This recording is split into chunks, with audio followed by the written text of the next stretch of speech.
নমস্কার বন্ধুরা, কেমন আছেন সবাই? আশা করি সবাই ভালো আছেন। আজকে পোয়া মাছের একটা ফ্রাই রেসিপি নিয়ে আসলাম। এটা আমরা পোয়া মাছও বলে থাকি, অনেকে আবার ভোলা মাছও বলে থাকেন। পোয়া মাছ বলুন আর ভোলা মাছ, যে যেটাই বলে থাকুন আর কি। আজকে এই মাছটা আমি খুব মজাদার করে ফ্রাই করে দেখাবো। এই মাছটা সাধারণত খুব একটা মজার না, একটু পানসা টাইপের, সেজন্য একটু মজার করে করতে হয়। প্রথমে দিয়ে দিলাম হলুদ, তারপর দিলাম মরিচ,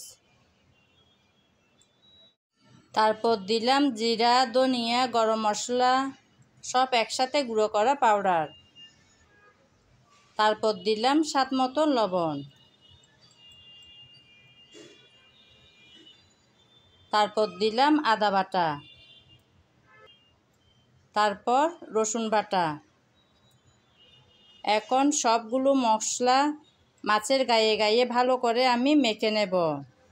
আমার কাছে আজকে লেবু ছিল না, তাই আমি লেবু দিতে পারিনি। আপনাদের হাতে লেবু থাকলে অবশ্যই এক ফালি লেবু এখানে অর্থাৎ লেবুর রসটুকু দেবেন। তারপর ভালো করে ম্যারিনেট করে রাখবেন। অনেক মজার হবে কিন্তু খেতে।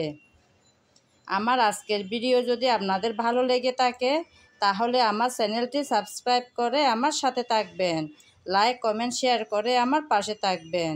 আর যদি ফেসবুক পেজে দেখে থাকেন তাহলে পেজটি ফলো করে দেওয়ার অনুরোধ রইল।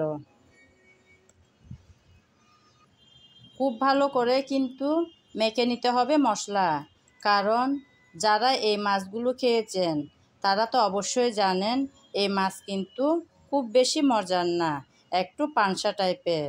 সেজন্য লবণ, মরিচ, মশলা সব ভালো করে কিন্তু মেখে নিতে হবে। আমি এভাবে মেখে প্রায় 8-10 মিনিটের মতো রেখে দেব। ফিরে আসবো 8-10 মিনিট পর। কিছুক্ষণ পর এসে আমি আবারও আরেকটু ভালো করে নেড়ে চেড়ে দিচ্ছি, যাতে মশলা ভালোভাবে সবখানে ঠিকঠাক থাকে।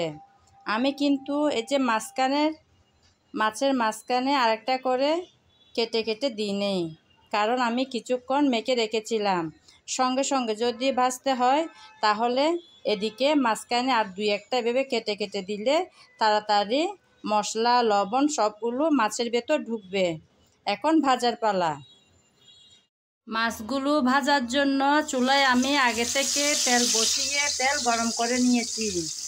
গরম তেলে এখন আমি একটা একটা করে মাছ দিয়ে দিচ্ছি।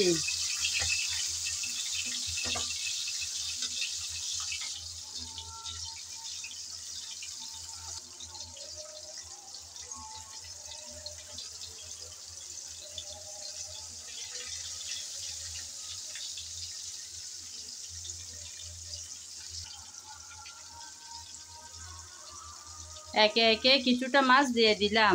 অপেক্ষা করব একটা সাইড যাতে ভালো করে ভেজে উঠে। একটা সাইড ভাজা হয়ে গেল, আমি এখন আরেকটা সাইড উল্টিয়ে দিচ্ছি। মাছ কিন্তু খুব সাবধানে ভাজতে হয়, না হলে কিন্তু ভেঙে যাওয়ার সম্ভাবনা থাকে। একটা সাইড ভালো করে ভাজা হয়ে ওঠার পর কিন্তু উল্টাতে হয়। আমি উল্টিয়ে দিলাম। এই সাইডটাও ভালো করে ভেজে নেওয়ার পর আমি আবার ফেরত আসবো। বন্ধুরা, দুটোটা সাইড আমি উল্টিয়ে পাল্টিয়ে ভেজে নিয়েছি, এখন তুলে নেব। রেডি হয়ে গেল মজাদার আজকে ফিশ ফ্রাই। দেখলেন তো বন্ধুরা, কত সহজ করে একদম অল্প সময়ে আজকে রেসিপিটা করে দেখালাম। আজ এ পর্যন্ত। সবাই ভালো থাকবেন। নমস্কার।